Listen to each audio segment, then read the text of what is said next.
All right. Our next presenter is our friend, Coach Eric Bendig at Philip Simmons in South Carolina, really doing a great job with a relatively new program, not brand new anymore, but you guys been doing a great job, man. Been following you. Been cool to see you go from when the school started, to now, and excited to hear what you got to say, man. So take it away. I appreciate it, Chris. Tough act to follow, last few that I've watched. So we'll give it a shot. When we talked about, practice, it was such a broad subject. I thought we have a pretty good, system that we use to maximize being at a little bit smaller of a school and really having a plan for our two-way players in key areas and, how we go about a basic game week prep. And I'm the head coach, obviously, but I'm also the offensive coordinator, at least for the rest of this year. I'll hand it over next year, but I always do seem to go to the offensive side of the ball. So that might be what I talk about a little bit more, I'm sure. But Philip Simmons High School, a little bit about me. I'm the head football coach. I do coordinate the offense this year. I'll hand that off to a really good young coach next year. I wanted to keep him, and that's kind of sometimes what you have to do. And, so I'll step aside from that. I am the assistant AD here down in Charleston, South Carolina. Interesting story that we'll get to how we started as a school. But, I've been the head coach for 5 years now. 2017 was my first year. We were 2A out of 5 classifications. We are reclassified, moving up to 3A for at least the next 2. Almost 100%, I would say this year out of 13 games, we played 100% of our opponents played two-way players in the game. So we tried to maximize our roster to take advantage of that, but also make sure our best 22 were playing. And then, I've spent some time at some bigger schools in the area as offensive coordinator and then assistant coach at, one of the biggest schools in the state. And then I got my start at Hanahan High School, which is just down the road from where we're at here in Charleston. But like I said, we started, I got a head coaching job at a little bit different of an opportunity than a lot of people get. We were a new school that was built, not so much branching off of another school, but built in an upcoming area in Charleston, South Carolina, like one of the last places to really buy land and property and, right near the water, which doesn't suck. But there, for the first 3 seasons and I'm still figuring out, don't get me wrong there, but for the first 3 seasons, I was really trying to figure out how our plan was for practice, how we were going to practice, what I felt like the culture of practice was, what I felt like, our kids could handle and our coaches could handle. And it's just been a work in progress. The first year we played a JV schedule only. We were 9-1. It was 9th and 10th grades. That was all we had. Obviously treated it like, big game situations and made the most of it. But then they put us into the varsity, our second year, and we didn't have a senior class, and we had kind of a smaller 11th grade class because a lot of those kids that, had the choice to stay at the school that they were zoned to stayed there. And, no hard feelings, but, we started pretty small. A lot of 9th and 10th graders on that first varsity season. We went 2-8. It was a tough, humbling experience. 2019 had a little bit more success. Again, a little bit roster snake bit with, guys that were playing real young, 9th, 10th, 11th grade on varsity, and didn't make the playoffs, second in the region, things like that, but we didn't have a winning season. COVID hit in 2020. Played a tough 7-game schedule. I was proud of us. We got second in the region again. Made it through some real tough situations that came our way. Obviously, with the ins and outs of what COVID brought to everybody, that was kind of a season was something to change. But we did change our culture of practice in 2020, and I really felt like, what I'm about to show you is kind of a great blueprint for teams that, we're trying to find that best 22. And, you might get 17 guys that play one way, but you got to get those other 5, 6, 7 guys on the field somehow. And, how we practice that and how we play in that situation. 2021 was obviously an unbelievable year for us. We won the region undefeated, went 11-2, lost in the 3rd round of the playoffs to a great team that's got a lot of history in our state. And we were right there at the end. And, I was just loving the team and, wanted to stay on for, as many weeks as we can get. But, really have to look back and celebrate, kind of the climb that we've had and where we've come to. So, kind of a little bit about us. So, that, people know, where our practice schedule is coming from and why. We are blessed with pretty good numbers. We usually carry 50 or, varsity 50 JV type players, 100 kids in the program at a high school level. everybody, not all of those 50 are starting material, but they're all great role players. And then we try to find and make a way, to give them their role. I think one of the biggest things that's going to help us is we've had such great participation with our feeder schools that we're going to add a B team this year. It's already funded, and it's already staffed and ready to go. But that's going to be huge for our progression. I just know that. Like all of us, on these calls and on Twitter and looking to get better. We're trying to find our best 22. If your 22 players can be that group and not be both ways, and that's great. I mean, obviously that's what we're working for. I'd love to have that as our problem. But regardless of that two-way player or not, we've got to find the best guys to get the ball to. And we've got a couple of good guys, FBS type guys that are one of the best DBs in the country in the sophomore class, and he's also an unbelievable wide receiver. So we got to get those guys the ball. So how we do that and how we utilize that is we're blessed in our county to have varsity sports class. So we get those kids for 90 minutes a day where we're not regulated by the rules of the state of South Carolina. We can practice all year round. We don't, practice on the field all year round, but we use that time wisely. We get spring practice here in South Carolina. We get 20 practices with 10 in pads in an inter-squad scrimmage.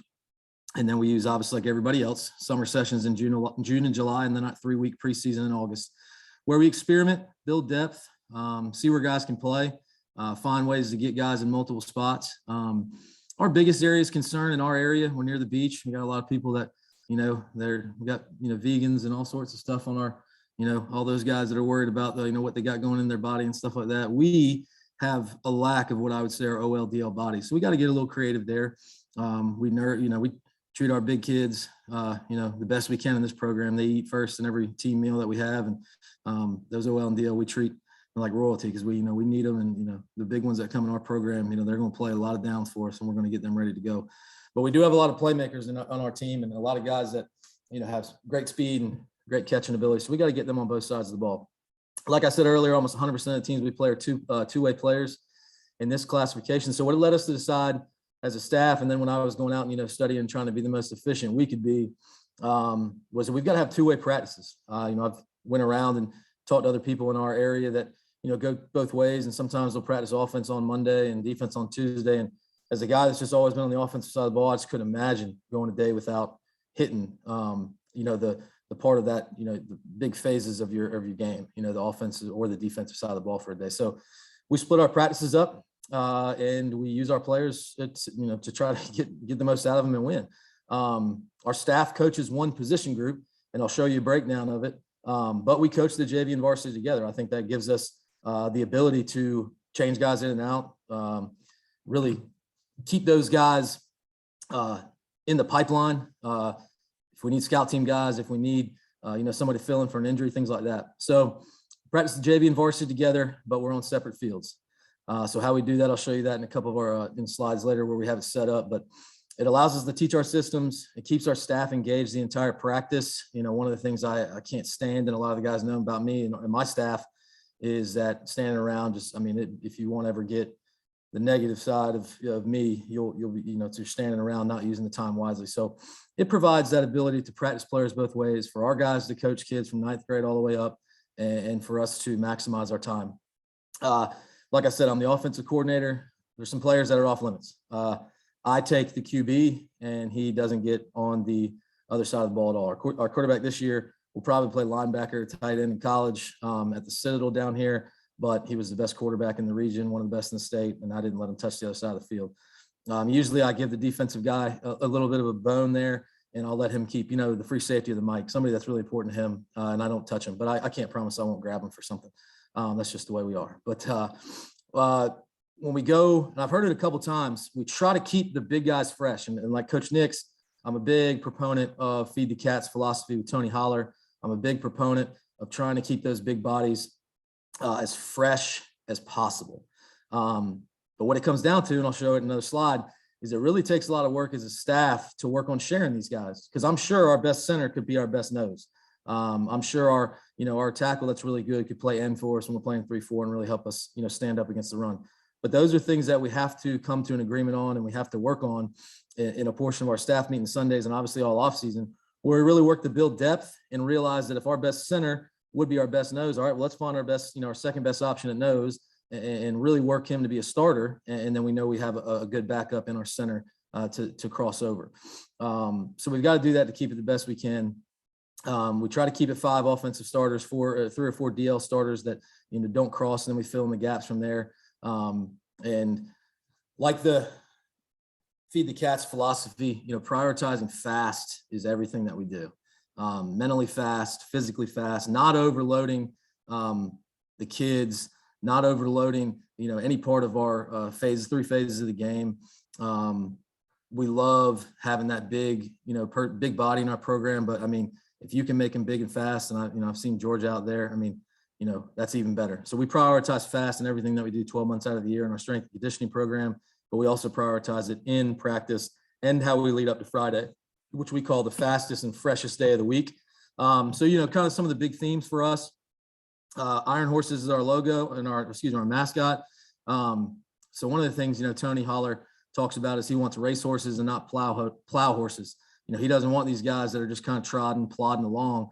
We want guys that have some speed. All right. It's been huge for us with our OL and DL to train them like speed guys, to really work on their speed and agility. It is a true sprinter's mentality and what we train for. We value the rest, but we also value the work that we put into making our guys as fresh and as fast as possible on a Friday night. So what that means for us in season is we have a really high intensity day followed by a low intensity day. And I'll go into that in the detail. One of the things I think it's really helped, I'm not a scientist or a doctor. I use a lot of the research that our team doctors and physicians and athletic trainers give me.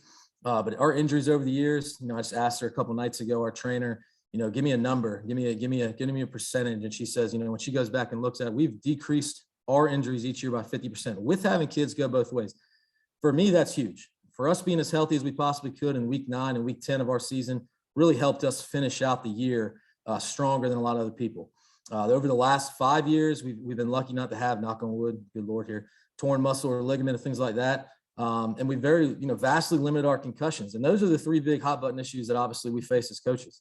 The physical prep that goes into it, in the off season, we're 4 days a week lifters and 3 days a week speed training. In the season, which is what we're talking about here, we're going to lift 3 days a week, but we train 5 days a week. Our strength and conditioning coach does an unbelievable job of working, the prehab, the stretching, the yoga, things like that. And I can't put a price tag on what a true strength and conditioning professional in your program can do. And so that's been huge for us. We can still, like Coach Nick's talked about already, we can still tackle and do our turnover drills and circuits, our one-on-ones, group team sessions without pads, script them, make sure we get the most out of our players, but keep them fast and fresh at the same time. You can still practice tackling without going to the ground. We've all done that. I mean, that's nothing crazy, but we really, really try to hit these drills and keep ourselves, away from the huge hits and things like that. And I think that's just been great for us. You have to do it year round, I think, to really maximize, maybe the in season where you limit contact a little bit here and there. But teaching these guys in the off season how to tackle with the foam roll of things that you got, and always practicing turnover drills. You can do all that stuff without pads on. So another thing that might be a little different about us is we don't pre-post or coordinate conditioning and practice. We got a lot of guys going both ways at times, and a lot of those guys are our sprinters. Our outside receivers, our DBs, outside backers, safeties, whatever, running backs. We've got to make our reps and our drills. They have to be that training, that sprint work, that conditioning work. We've got to get them in shape, with those reps, because if we start, putting some other things out there, to get them mentally tough and things like that, we've got to find different ways to get these guys game ready. Like I said earlier, our mental prep has really been off the charts since we've added this varsity sports class to our day. We're on block scheduling. We get 90 minutes with these kids. I mean, it's been so cool. I use this example a lot. I went in to, offensive meeting one time. We were talking situationals, and I was, asked the quarterbacks, hey, we're on the -1. We got the ball. What's the goal? And the first kid raised his hand. He's all proud. He's like, we're trying to score. And I'm like, hell yeah, sure. 99-yard touchdown would be great. But we're trying to get a first down. So to be able to use that time to teach them situationally, I mean, it's been huge for us in game. Going over what we're talking about when we say, hey, it's 3rd and short. What do we want to get here? It's 2nd and long. What do we want to do? It's just been unbelievable for us to teach the game of football to these kids. We really try to have an approach as a coaching staff to go over a plan on the board while the kid maybe had something in writing on paper or he's writing it down. So you have this two-way, classroom type of mentality. Then we'll put the film, like Coach Nick's talked about. We invested in a drone. It has been the best thing I've ever spent money on, I think, besides the strength and conditioning coach in our program fully, is that we ever could do. I mean, we film everything with this drone. It's unbelievable. It can get every angle. I mean, you can do so much stuff with it. It's crazy. I don't have a great product endorsement for you, but if you have the means, it's something to do. It's something to get for yourself. So our kids are seeing things 3 times before we go out and walk through it. And then before we're running it. So I think that's been huge for us, that mental prep, that big stuff that we believe in throughout the year. As the offensive guy, man, I was at a school, we had, 100 kids on the varsity, stuff like that. We'd carry in a game plan that I don't think, an NFL team would look at. I'd have 100 calls on there and we get to 12 or 13 of them, and find out what was really doing well. And I thought I was really overloading the team. So carrying in only what we want to run. If the kids don't know it by Wednesday for us, I tell those guys, unless it's something that has just missed us and we've forgotten, we're not going to put it in. But if they can't figure it out by Wednesday, we're not going to do it on Friday. As always, what we try to do as coaching staff is leave room for our adjustments, practice with a purpose, prepare with a passion, but that's coaches and players. Then everybody knows this on here. If your coaches that you have and you as the head coach or coordinator had that passion and that preparedness to go through the work it takes to coach, I don't care how efficient you are, but through the work it takes to coach, those kids are going to see that and they are going to reciprocate. And if they don't reciprocate, that's where you kind of got to cut ties. Luckily, we haven't had to do that here, but I'm sure that'll come up sometime. And I'm sure people have had to do that in the past. So I know everybody has the same structure. What I'm trying to get at is how we do this with the varsity and JV, because some people do ask me that. There's a head coach, obviously, in the program, an assistant head coach who's kind of my guy that I try to delegate a lot of the things to, like Coach Nix was talking about, giving him some stuff to be able to build to as a head coach. Offensively, I was the offensive coordinator. It will be our current quarterbacks coach in 2022, but we've kind of got it broken down with 5 guys on each side of the ball: quarterbacks, running backs, inside and outside wideouts, and an OL coach. Defensive coordinator didn't have to coach a position this year, but he gravitates towards the DBs. This year, he's probably going to be a full-time DB guy since we lost him to a promotion as well. But, we split these guys up. So we try to have about 10 or 11 guys. Special teams coordinator. Every team also with that special teams coordinator has 2 of our coaches there to the left of the screen on offense and defense, tasked with certain aspects of the special team. So that way there's ownership. We usually, if it's the punt guys, we'll have the wide receivers coach with the guys out wide, the flyers out wide, things like that. I mean, everybody does the same kind of thing there with their special teams, but it's really helped us keep a lot of coaches engaged, but learn parts of the game. But how I try to show how we do it with the other side of it is giving ownership to some guys on the lower level. So it's the same varsity coaches, they're varsity coaches, but on the offensive side of the ball, now we go down. Our running backs coach, he coaches the backs. So the running backs and the quarterbacks together calls the plays. Our inside wide receivers coach gets a little bit more of that pass game coordinating type stuff. Our OL coach becomes kind of the run game coordinator. The only guys that don't have a JV position for us are a quarterbacks coach, because he works with the quarterbacks the entire practice. And then the varsity coach, the varsity OC, which is me, wouldn't have a JV duty as well, because they're going to run the scout team for us, which is what I did. Now, let's say the varsity offense is practicing. That means the JV defense is going to be the ones that are getting their priority side of it. And so these varsity level coaches are coaching our JV defense. It just helps us keep everything consistent throughout our program, like you want to do and like everybody's aiming for. And it allows us to get some of these guys a chance to become the JV head coach, to become a coordinator, to elevate their game and get that on the resume. Because like a lot of guys have said, I mean, we're really in the business of building a lot of people up, not just kids, but our coaches. And so it's allowed me to delegate a head coaching duty to the JV side of it.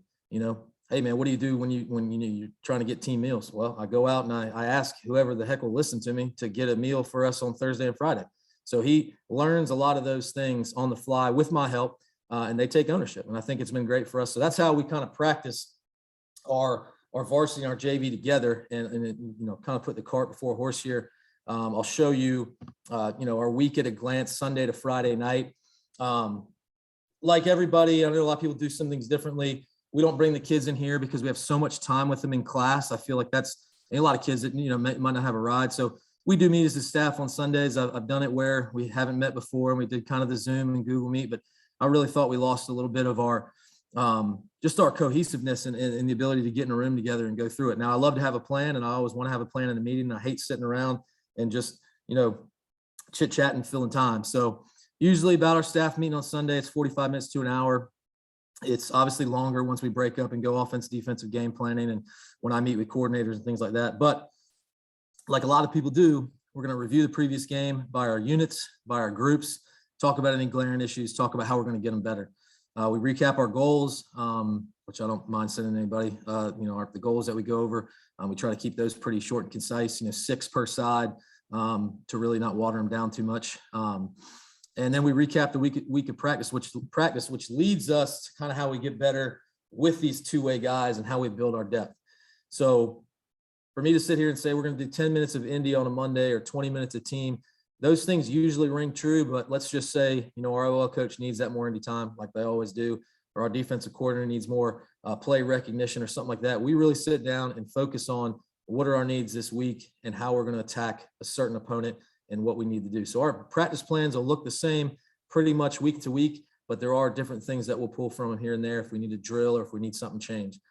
Situations that we missed, if somebody saw something in the game, Friday, Saturday, Sunday, that they, wanted to talk about that we haven't maybe gone over, end of game, end of half, something like that. We always try to add those into it just as, a working list of things that we always want to cover. And then we make sure our depth charts are tight for all 3 phases, like a lot of you guys do. And then our scout team depth charts are posted and are up. And we try to find which players can mimic the looks best. We obviously know that they're a scout team guy. There's a reason, but we try to put our best players in, on the scout team that we can get a look from. Anybody that's a JV call up, and then any issues to address. Usually lasts 45 minutes to an hour, nothing crazy, nothing earth shattering, but it's definitely helped us have that plan of attack to lead into our week. So Monday, before I get that, pretty big planner. One thing, man, Chris, I know it's your podcast and your show and all that, dude. I can't thank you enough for what you do for me, but what you do for a lot of guys. There's so many guys on my staff that use your stuff. There's just so much stuff. If I'm ever looking for something, like we're trying to plan a football only booster club now because we have an athletic booster club. I can't stress enough, man. Thank you for that. But planning out everything has been something I've taken from you to really kind of ramp up, what we do. And we post, our scout team depth charts. We script everything so that we can make the call sheet a lot easier. Stuff that a lot of guys do, but we can't waste time with these guys that are going both ways. We have to be short and concise and efficient. And we plan everything out on Sunday, obviously adjust throughout the week, but you have to make sure that you can somehow, really get concise and efficient with your planning and posting things like that. So planning out everything on Sunday is a huge goal and the task that we have for the week. The best way that I've learned how to do it, and maybe somebody else has got a better idea, man, Google Drive, can't put it into words. The drone and Google Drive have changed our program. The ability to get on the phone with somebody and be like, hey man, let's tighten up this run script, or hey, on the defensive side of the ball, I want to see the different play recognitions we're working on, something like that. But everything putting into a concise area for your guys to be able to go in and look at and see and pull and post and all that kind of stuff for kids. I mean, that's really helped our meetings too. So that's the best way for us to be prepared, is that Google Drive for us throughout the week. And it's great to look back on. I mean, when you can go back and, look at what you did the season before on an opponent and have it all ready there to go in a concise fashion. I mean, I can't put into words how much preparedness has helped our program a lot more throughout the years. But a simple Monday for us, and, full disclaimer, I'll be happy to, send anybody anything they want. I mean, pretty open book, unless you're, a region opponent or something. But I kind of took a screenshot, put it on this presentation, try to put some things in writing, but I'll be glad to go over, any of this with anybody. But a simple Monday for us, I picked a week 3 game for us this year. In our varsity sports class on a Monday, we're going to install anything on the board. We're going to, make sure they have that in front of them. We're going to film, and then we're going to lift. In that 90-minute block, we can do that after school on Mondays, and then Wednesdays, you'll see that. We have a 1-hour study hall for anybody with a D or an F. It's something that we built in as an athletic department. Some people like, man, it's a long time to be there, and I understand that. But the athletic department wanted us to go that route to really attack, these guys that might be falling behind. We have an athletic tutoring coordinator who does a great job for us, and she kind of, plans that and works with it and gets a lot of teachers in there to help us. So if you have the means to do it, I would definitely add in some time there to really attack the academics, but it's kept our guys eligible, and it's helped our guys get into college later on and see that how big of a thing that is for them going forward. if they're not in that study hall, extra film, weights, can't really go through a walkthrough because we got some, starters in there. So we don't want to, not have them ready to go. So extra films or weight if we're not in varsity sports class. We'll pre-practice for 10 minutes. That's a really good time for them to get, if they need to install something, if they need to go over something, to correct, that's their time to do that as a staff with their guys. Practice on Mondays, an hour and 40 minutes. I really go off of, like I said, that Tony Holler feed the cat system.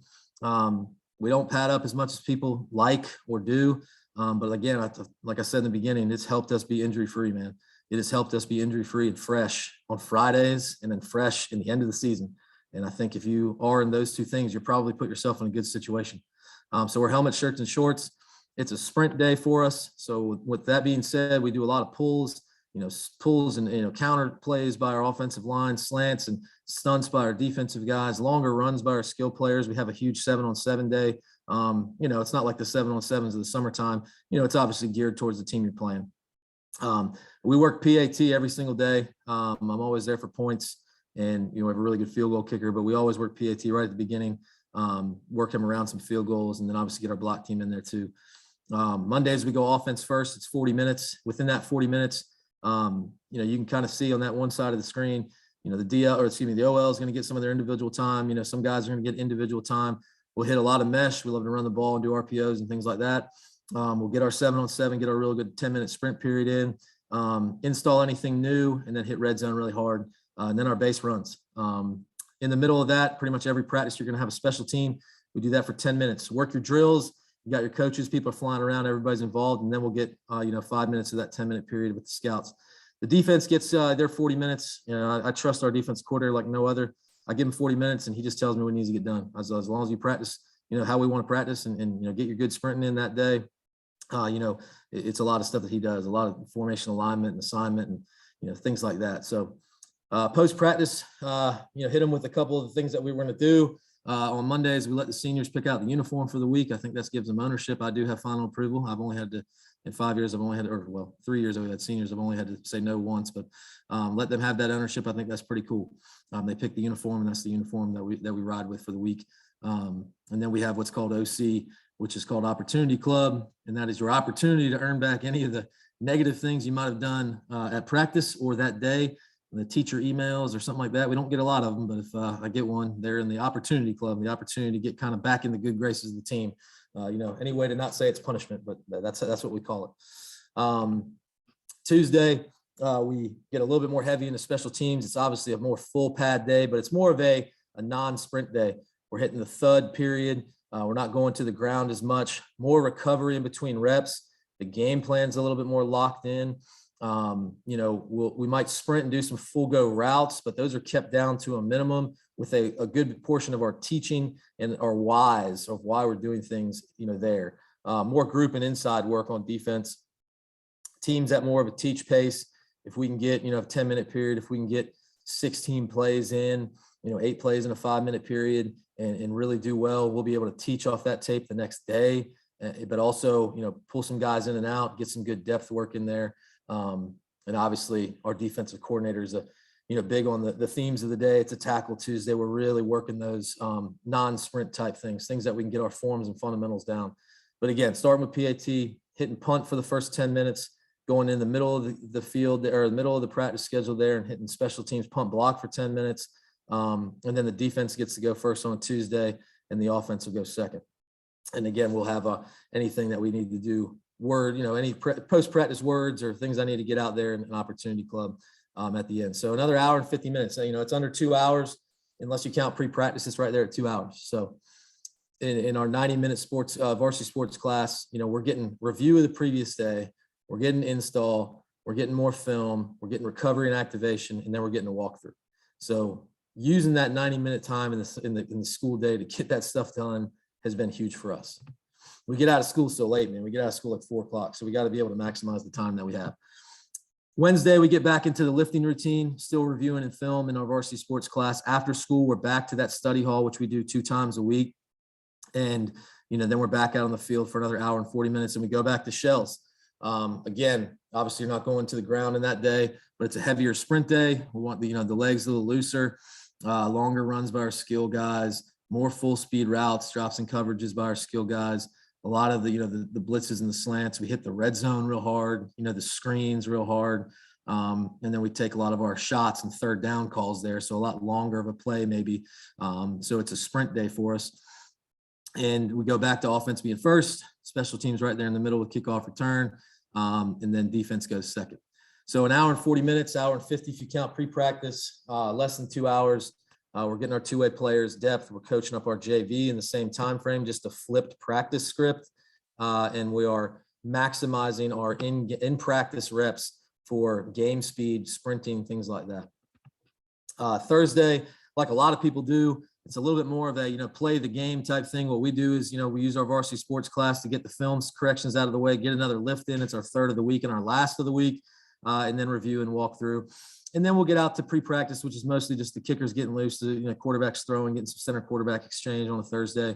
We stay out there probably about an hour. I put an hour and 10 on there, just in case there's some things we go over in a bigger game, or you might have seen some situations that you want to hit. But we're in helmets, shirts, and shorts. It's a true walkthrough. The jog is the most we'll get out of it, out of guys. Our strength and conditioning coach is watching, making sure that guys are staying fresh. We'll hit our pregame warm-up, which usually takes about 10 minutes, all the bells and whistles that we do there, making sure they're right on that. I can't stand if they're out of sync. Our usual bench script. I mean, you can see it. I've changed it over the years. We've, tried to do some bench scripts. We tried to do some play the games. We try to just kind of go back to back and hit some things. We found a pretty good happy medium where we get guys running on and off. We're working on assignments. We're working on, call ups and things like that. The defense will go right into their walkthrough after that bench script. The offense will go into their walkthrough. We hit our tool. We like, on offense, we hit our 12 base runs. Obviously that's, 4 runs, probably 3 different variations, and 2 of them, one of them's going left, one of them's going right. And then we might have an RPO tag off of it. So it's not like we carry 12 runs into there. Same with the passes. It's really just hitting things, left and right, different hashes, different sides of the field, whatever. Screen game, make sure our red zone's tightened up. The 6 or 7 plays that we like to carry down in there. Work the backed up, work the shots, work the last minute chaos stuff. Always love to end it with victory. Best play in football. And then we're blessed here to have a team meal provided by our parents. We go right in the cafeteria. And one of the things that we use, man, we start the hydration process on Wednesday. We have this company that we work with. They're actually based down here in Charleston, but they're global, or nationwide at least. It's called Banna Water. We did the Banna and liquid IVs, and we start that on Wednesday and Thursday, and we give them out at the end of practice to our guys. They get them by the cooler, and sometimes I don't think they taste that great. They got to be ice cold for you to like them, but the way that we've worked the hydration into what we do has really helped us in the heat down here. Cause I mean, it was hot until like week 9 of the year. So putting those kids in the best nutritional platform that we could was obviously something that's huge and profound for our program. And I think we do a pretty good job of hitting that on Wednesdays and Thursdays. And then we go right into Friday. Like a lot of people do, we just try to make sure everything is completely detailed and taking no chances with losing things. If it's an away game, what coaches are going to wear, what players are going to wear, where we're supposed to be. We start with, which was I started this past 2 years. I like to have a little 8 a.m., call sheet meeting with the QB coach and the coordinator, which was me, and then our quarterback group. And, it started to get a little bit bigger. Some of the wideouts would come in and stuff like that. But we'd sit down for 30 minutes and I just asked them what they wanted to, what do you feel comfortable running? The things that we glean from those chats, man, were awesome. And, to be able to write down and star a play that our quarterback felt great about. You'd ask him what he didn't feel great about. And we got to the point where they would say, nothing, or, I feel great about everything. I'm like, no, let's talk seriously. What don't we feel good about? And they would do a really good job of really kind of hammering some stuff home that maybe we wanted to take a look at, call and put it off to the side and really focus on the things that they like. So I felt that there was a huge addition to our program the last 2 years that we've done it. But in the morning, the kids check in with us. That's where they get their jersey to wear for the day. But at the same time, our strength and conditioning coach is down there watching them pound a whole Gatorade, eat a granola bar, some fruit, things like that we've got provided for us, and really just make sure that we've hit breakfast. I mean, it's really all it is. Hit breakfast and we're hydrating, and it's really become kind of a mantra. The strength and conditioning coach just hydrate or dihydrate. I love it. He does an unbelievable job of keeping track of it, but it's been huge for us because I have seen very, very minimal cramps out of our kids, and we have seen a lot from other teams. So to be able to keep harping on that, I think is something you can't take for granted. You can't just assume that they're going to eat. Partner with the local church. We leave the school after school is out, maybe even a little bit before. Head over there, get off campus, have a devotion with FCA, have a team meal. Just get off campus and be with each other and talk and have a nice little relaxing time. We come back to school. That's where our strength conditioning coach is really trying to kind of change a lot of the things that we do pregame.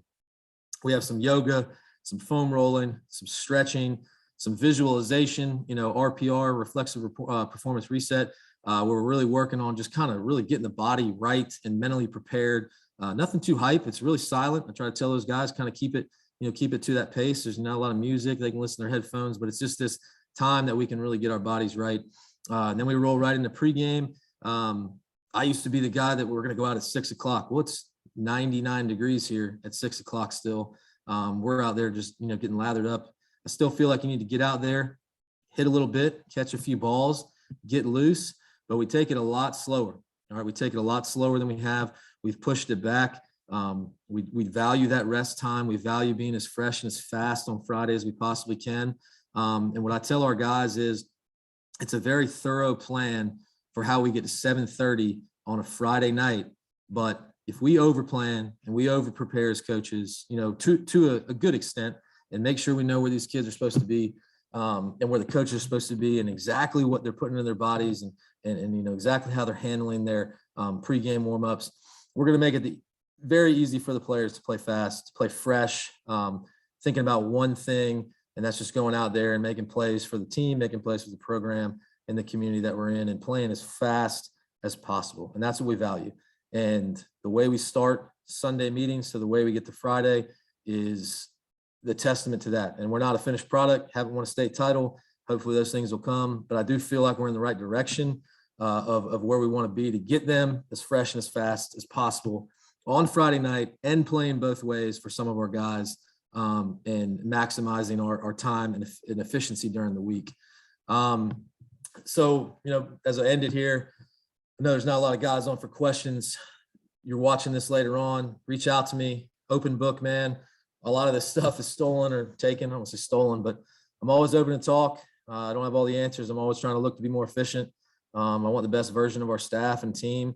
So I'm open to learning from a lot of different people. There's my email, there's my cell, there's our Twitter handles, and, my personal one and our school one. But that's pretty much it for me. And, I appreciate Chris for letting me do this and putting kind of my thoughts down on paper. Yeah, I appreciate you, man. Done a great job. That's why we try to highlight you. I've been really impressed with you guys, and embracing the new thing is a big part of being better. And that's what you guys have done, and a bunch of other people do too. But I can, I live hours from you, and I can see that. So I appreciate your kind words, but we didn't have some of the stuff you got when I was coaching. I got a lot of good stuff that people want, and I send it to them, but the stuff you can do now, even 3 years later, is actually better. If you can get it all on Google Drive and with the shared stuff and all, the Google Sheets and whatever, Yep. It's actually better. I hope people will embrace that. You can take stuff like I got and make it a template. You can use that and say, well, we can, but I wouldn't use it exactly. If I was coaching right now, I wouldn't be doing that exact stuff. I'd be doing what you were showing, where we could all edit it. And, some of that stuff was around there toward the end, but what really changed was COVID, people having to learn how to do that stuff digitally more. And there's some positives that came out of that, but you did a good job, man. You guys do a great job. Appreciate you coming on. And, I'm always here to help you if I can. You do, man. I read every stuff the other day when I was working with the kind of the football booster club, and I used a lot of the stuff to kind of plan what we're going to do. I appreciate it. Yeah. You got your hands full with that booster club. There ain't no magic book for that. I got some good parents. Yeah, that's right. until their kid doesn't play. Yeah, until their kid don't play, they'll be right. Take care, man. Well, I appreciate you, brother. See you, man.